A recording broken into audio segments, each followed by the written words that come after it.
I'm going to talk about the most important candlestick pattern. There are a lot of candlestick patterns, so this is based on my personal preference. Okay, so you can have your preference. Everybody can have their preferences, and I'm going to give you the reason why I think this is a preference. All right, so the most important candlestick pattern to me is the engulfing pattern. Okay, yes, the engulfing pattern. All right, so this is how the engulfing pattern looks like. Everybody knows, every forex trader knows what the engulfing pattern is. Okay, so we have this bearish bullish candle that has been engulfed by this bearish candle. All right, so two, its formation is a great sign of continuation or reversal. Once the engulfing candlestick is formed, depending on where it is formed, you are going to know if the market is going to continue its original direction or it's going to start a new direction. All right, so for instance, we have this engulfing here, right?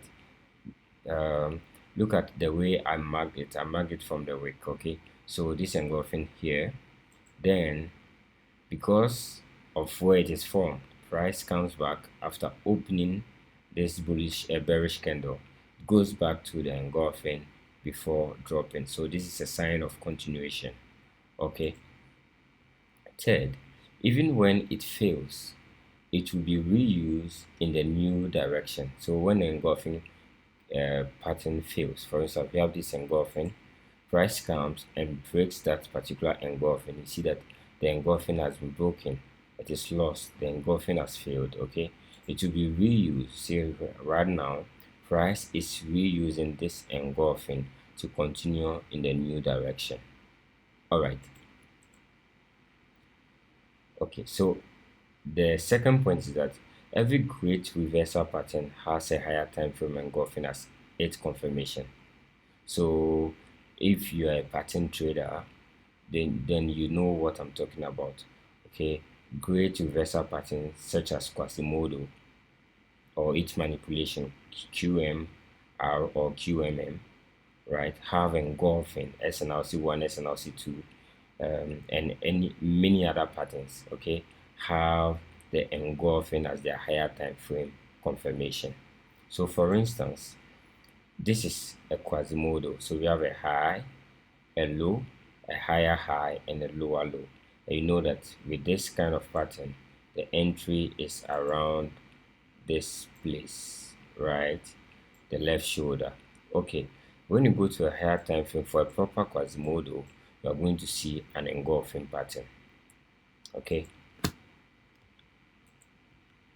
All right. So in this example, this is a bullish example, right? You have a low, a high, a lower low, and a higher high. Okay, so this is the Quasimodo level. All right, so let's see, price comes in and then flies. What is the confirmation? Look at the higher time frame. We have a higher time frame engulfing.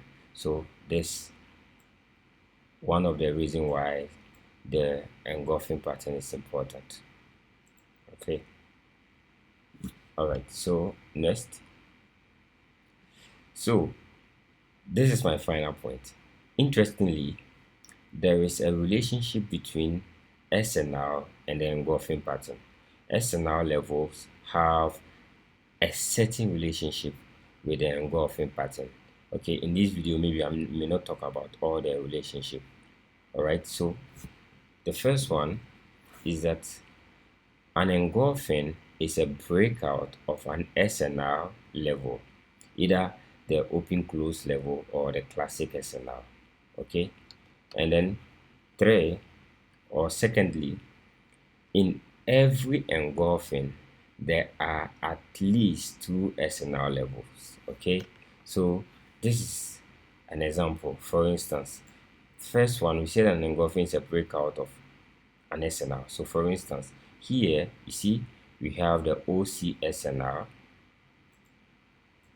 the OC SNR here, and this is a breakout of it. So this engulfing has broken out of this open close SNR. okay? Or a classic. This is a classic SNR. We have an A shape, right? So an engulfing is a breakout of that A shape, classic SNR. Second, in every engulfing, there are at least two SNR levels. So in this particular engulfing, the first one, we have this classic SNR, we have the open close, okay, here. In this particular engulfing, we have the classic, we have classic, okay. So this engulfing give us two SNR level. This engulfing gives us two SNR level. So at least you find two SNR level in an engulfing. All right. So this is a very simple information, right? That you can utilize. Okay. So you, after watching the video, I think that you find a way to use this particular information. It is coded, but I know you get it, right? So in every SNR, in every engulfing, there are at least two SNR, okay? And then an engulfing is a breakout of an OC. So if the engulfing is important and SNR levels are important, then what about SNR levels within good engulfing? Or what about engulfing that are giving you patterns? All right, thank you very much. Thank you. Bye bye.